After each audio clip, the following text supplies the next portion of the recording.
What was normal life like in the 1960s?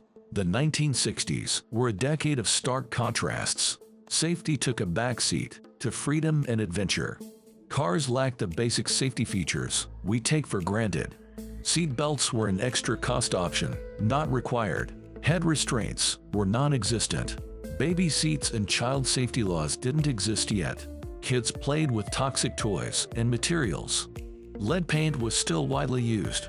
Homes lacked basic childproofing. Outlets had no plastic covers to prevent shocks. Medicines came with no child-resistant caps. The skies were frighteningly unsafe too. Airport screening was basically non-existent before 1973. Carry-on luggage went unchecked. Major societal flaws plagued the era too. Smoking ran rampant despite the health risks. 42% of adults were smokers. Advertising glorified and glamorized this habit. Ads featured doctors promoting certain cigarette brands as safe. Smoking rates barely dipped during pregnancies. Even kids had easy access to cigarettes from an early age. Corporal punishment was normal discipline. Spare the rod, spoil the child was a popular parenting philosophy. Teachers struck students with rulers or paddles. Parents hit kids with belts or wooden spoons. Spanking was an acceptable form of discipline. Soap was used as a cruel way to punish foul language. Parents would make misbehaving kids swish bar soap in their mouths. It was seen as an effective way to curb bad words. With more mothers entering the workforce, kids went unsupervised.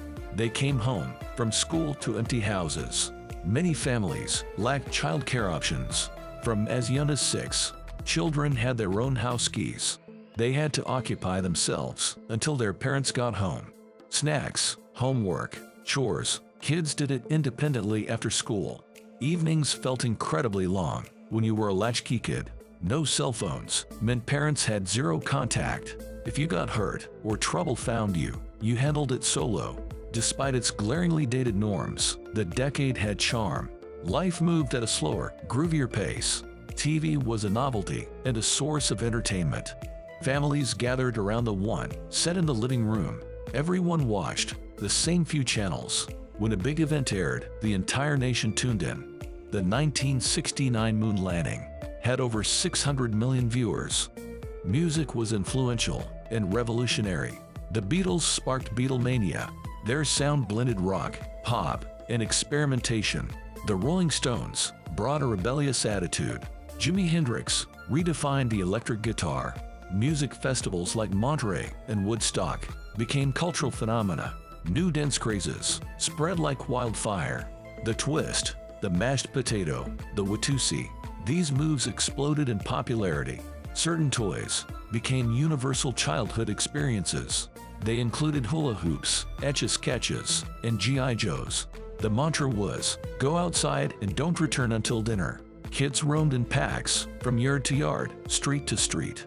Playing make-believe was the norm. Kids invented games using the landscape.